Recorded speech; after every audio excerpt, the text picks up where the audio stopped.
histórica altura, donde el sol de tu bravura le puso cerco a la muerte.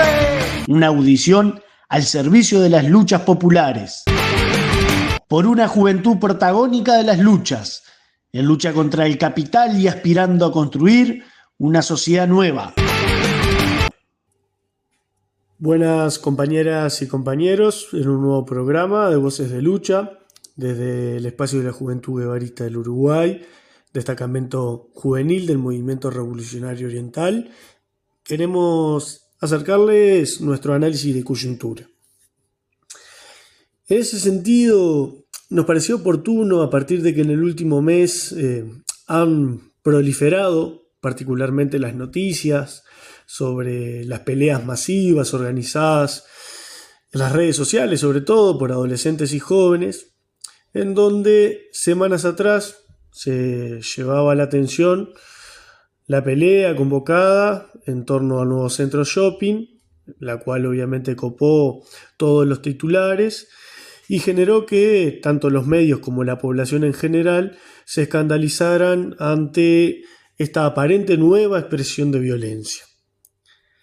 Por este episodio, la justicia condenó a 13 adolescentes a los cuales se les dictó medidas de libertad asistida, lo cual implica la realización de tareas de estudio y o trabajo, las cuales son coordinadas con el Instituto Nacional de Inclusión Social Adolescente, el INISA. Prácticamente de forma inmediata nuevamente apareció en los titulares una nueva cita, esta vez para la confrontación, para la pelea frente a Tres Cruces. Más allá de la exposición mediática de estos enfrentamientos y obviamente del sensacionalismo que vende por sobre todo parte de los medios de comunicación masiva, los mismos no son más que una expresión de la escalada de violencia que sin dudas atraviesa a los adolescentes y jóvenes de nuestro país. Hechos como estos en realidad se viven a diario en los barrios y qué decir, por ejemplo, en los centros educativos, donde son reiterados los reclamos tanto de docentes como estudiantes, quienes manifiestan que es moneda corriente este tipo de enfrentamiento, solo por nombrar algunos ejemplos. A causa de este enfrentamiento en el nuevo centro y la posterior convocatoria a reiterarlo en Tres Cruces, diferentes voces salieron a expresar su mirada frente a estos hechos.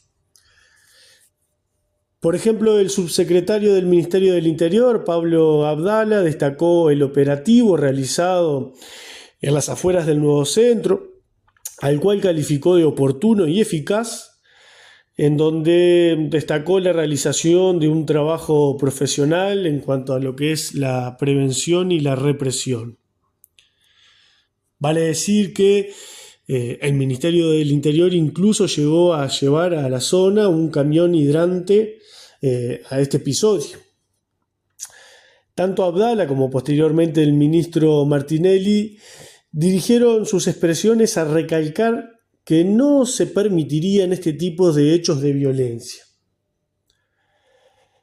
También tuvieron expresiones diferentes profesionales, sociólogos, antropólogos, quienes sobre todo remarcaron el hecho de que lo novedoso de estas situaciones, de estos episodios, es que pasen en un espacio público y su espectacularización, por decirlo de alguna manera. En diálogo con La Diaria, el 30 de abril, Nilia Viscardi, una doctora en sociología y docente de la UDELAR, especializada en el estudio de la violencia en y hacia los jóvenes, consideraba que en el episodio del nuevo centro había dos fenómenos distintos. Por un lado, la interpretación de la violencia de los jóvenes, es decir, las causales, los sentidos, cómo lo viven, y por otro lado, la prevención de la violencia. Sobre esto último, Viscardi opinaba que el episodio dejaba muy expuesto al Ministerio del Interior, dado que en el manejo de la situación se produjeron errores y violencias. decía Viscardi, esto pone en escena un ministerio que dice tener información previa de que va a ocurrir un evento en el que va a existir violencia entre adolescentes y en vez de tomar acciones para prevenir, llega al escenario con políticas muy represivas. Respecto a cómo interpretan la violencia los jóvenes, Viscardi dijo que los tipos de enfrentamiento entre adolescentes cambian con el tiempo y actualmente tenemos celulares, redes y convocatorias masivas, a la vez que hay una espectacularización de la violencia como una cuestión de existir en la red, apareciendo como alguien que ejerce la violencia. Esto solo por tomar algunas expresiones, algunas posiciones que consideramos tienen un contenido que por diferentes causales aportan al análisis que nosotros pretendemos realizar. Es que en este análisis, valga la redundancia, nos interesa desentrañar este fenómeno desde una perspectiva diferente a la que entendemos han realizado los medios hegemónicos y que evidentemente no se concentran en analizar estos hechos enmarcados en la violencia sistemática que genera el sistema capitalista y lo cual creemos totalmente necesario para poder comprender la realidad y el detrás de estos fenómenos. En primera instancia, consideramos necesario expresar la concepción desde nuestra posición de la violencia. En particular, creemos que no se puede hablar de violencia a secas. Para el marxismo, existe la expresión de una violencia injusta y una violencia justa.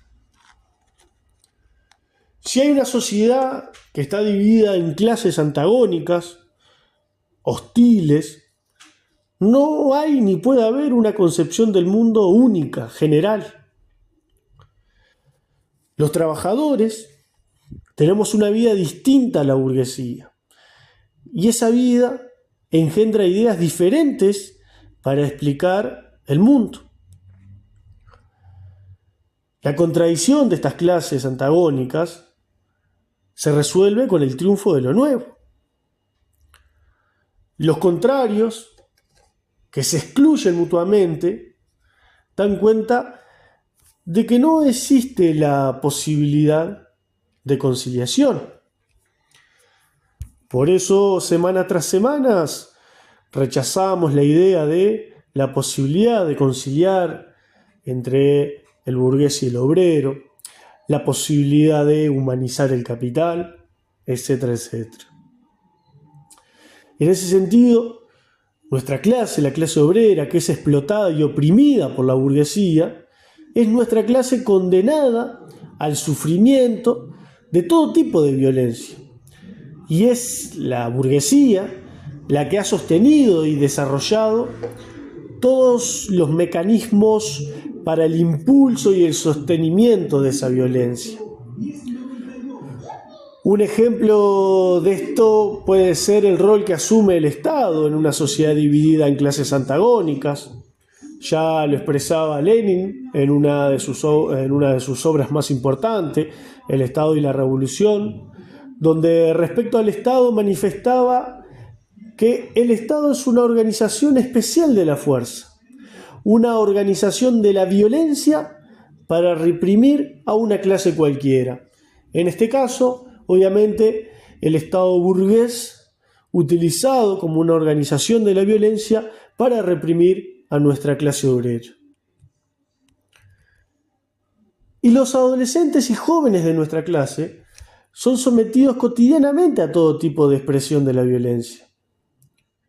Lo que sucede es que en el marco, sin dudas, de un rotundo retroceso de la ideología de los trabajadores, y si las ideas de los trabajadores retroceden, esto significa que las ideas de la burguesía avanzan y dominan, no somos capaces de identificar y analizar los orígenes de la violencia y la multiplicidad de expresiones, como decíamos anteriormente, de esta violencia injusta que recae sobre los explotados y oprimidos de este sistema capitalista. ¿No es violento que en nuestro país, antes de llegar a la adolescencia y a la juventud, este grupo que es el que nos detiene en este análisis, el grueso de todos estos adolescentes y jóvenes ya desde sus primeros años estén condenados generalmente al hambre? ¿No es violento que el 44% de los 350.000 pobres uruguayos sean niños y adolescentes? Ya es violento de por sí la existencia de pobres en un país capaz de generar, por ejemplo, alimentos para millones de personas y a su vez incapaz de asegurarle la comida a 3 millones y poco de personas. Y esto, a pesar de que es utilizado electoralmente, sabemos todos, incluso informes que anualmente presentan organizaciones de nuestro país, hasta incluso la propia ONU, es algo que, una realidad de décadas. ¿No es violento la imposibilidad de tener una vivienda digna? En ese sentido, recogemos un testimonio del diario El País de España, el cual justo sale en estos días, sobre esta situación en Uruguay, analizándola para el mundo, en donde se manifiesta lo siguiente. En el asentamiento Nueva Esperanza hay motivos de sobra para no creer en grandes cambios. Situado al oeste de Montevideo, fue creado en 2015, hay que una aclaración de parte nuestra, ¿no? 2015, ya prácticamente 2 gobiernos frente amplistas habían pasado. Pero continuamos. Fue creado en 2015 por 5 familias, a las que se sumaron otras hasta alcanzar las 45 que se cuentan hoy, explica Luis Acosta, referente comunitario del lugar. No tenemos trabajo fijo, hacemos podas y limpiezas de terrenos, reciclamos basura, le dice Luis Acosta a América Futura. Continúa el relato. Salvo pocas excepciones, la mayoría de sus 200 habitantes, entre ellos 100 niños, es decir, la mitad, pasa los ventosos y húmedos inviernos montevideanos entre viejas chapas de zinc, madera y nylon, sin ventanas, debajo de techos que aguantan temporales con tan solo el peso de piedras y neumáticos. Pero más que el frío, en Nueva Esperanza temen a la lluvia. Cuando cae, el agua se cuela en las viviendas, desborda los pozos negros y convierte el camino de acceso al barrio en un lodazal por el que es casi imposible transitar. Quedan muchas cosas para seguir haciendo, agrega Acosta, que durante la charla destaca la solidaridad de los vecinos.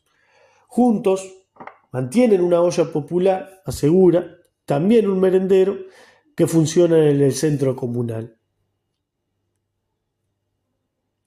¿No es violento que si no alcanza con el hambre y las condiciones inhumanas de vivienda, también ya a los pocos años se corra el riesgo de no sobrevivir a una bala perdida? Otro elemento que sin duda se cuela nuevamente en la campaña electoral, donde quienes padecen estas violencias no dejan de ser un botín electoral y fríos números que a nadie realmente le interesa encontrar una solución definitiva.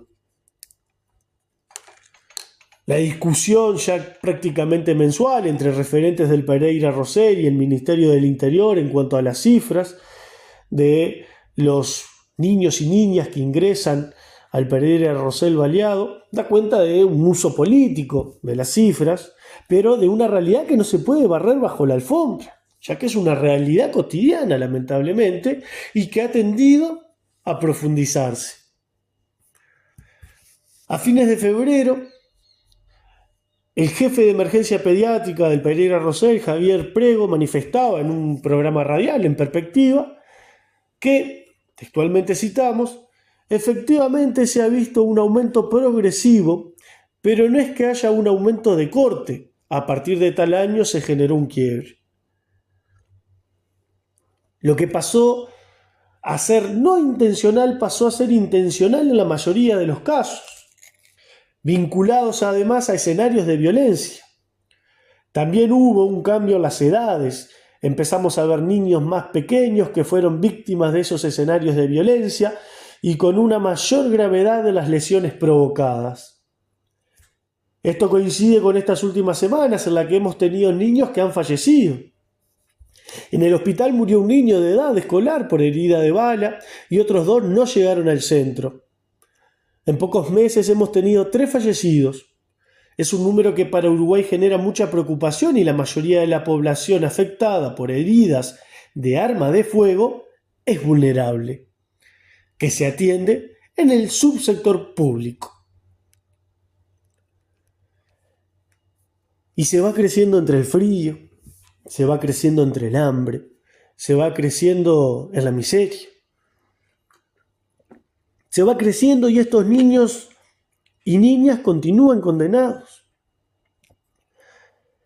Son los que posteriormente son presentados en informes y engrosan los números de deserción educativa. Aquellos de los quintiles más pobres, como se les dice. Si no abandonan, repiten el famoso rezago educativo, el cual está camino a extinguirse, ya que no sirve que se genere esa realidad numérica.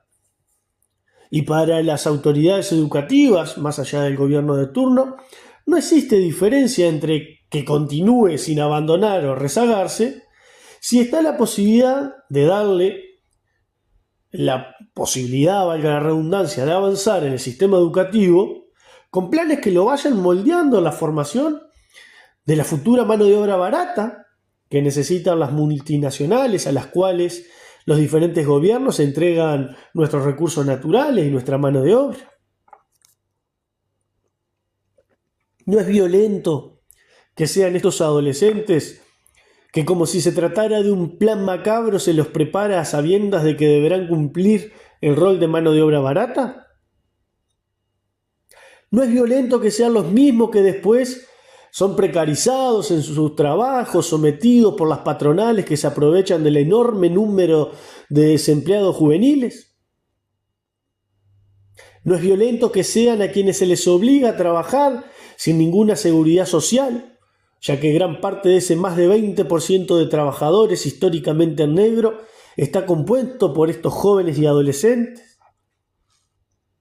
No es violento que se los use como carne de cañón para que las multinacionales los expriman a cambio de subsidio o exenciones fiscales y encima se los presente como un abanico de oportunidades laborales y de estudio.